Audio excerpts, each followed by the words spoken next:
Ola, boa tarde, noite, señoras e señores, feliz crepúsculo, culto público de Santa María do Sar, aínda que camiño mándanos chamarlle o Sar, así, desconsagrando a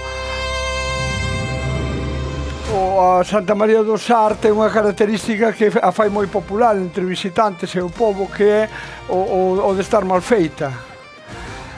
Din os sabios narradores árabes que o contador ten que facer como o sesteiro, non pode facer un traballo perfeito, ten que facer algunha imperfección para non desafiar a obra de Deus, non decir, son capaz de facer o mesmo que ti. Penso que quen fixo esta igrexa estaba moi aplicado á imperfección, e entón que Soledad, vou a personalizalo, atopase o máis chepudo dos narradores para presentarse na igrexa chepuda, fala de unha idea pois do coidado que hai no iconográfico neste festival, non? Entón é unha responsabilidade grande actuar aquí con unha desbrosadora e con unha sabia como Camiño Noia, que son dous elementos de dispersión, porque eu vou estar contando unha cousa e vou mirar de reollo para ela. Entón agora vou contarvos unha crenza, pero con unhas técnicas para deformar a crenza de tal maneira de darlle unha estrutura épica para que intentar saltar a vixiancia estricta de Camiño Noia. E xa o fixen daquela. Estou falando ben, non?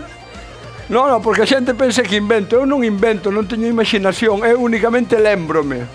Eso sí, desordenadamente, empurrado polo principio do desexo, pero todo o que dixo é verdade. Dame así un pouco. Hai xente de moito nivel, que vamos decir da alcaldesa doutora, que é un caso único, normalmente a orientación do voto popular non premia o sacrificio no estudio e tal. Isto é unha excepción que se ve que estamos nun territorio importante.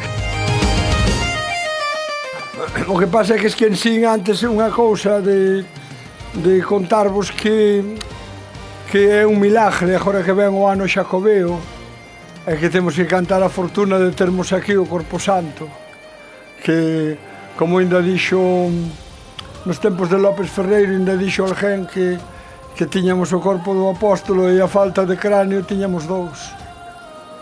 Que maior demostración pode haber de que é o verdadeiro corpo, se incluso ten reposto.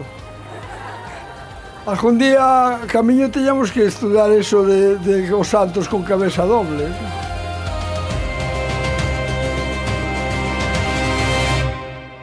E ali, en Asados, nun pouso de pousar, sacaron os mantelos, puxéronos pola cabeza e preparáronse para ver pasar o corpo de Cristo, para ver pasar o corpo do Salvador, o último alimento para aquela alma que penaba aterrorizada diante da escuridade que tiña pola frente.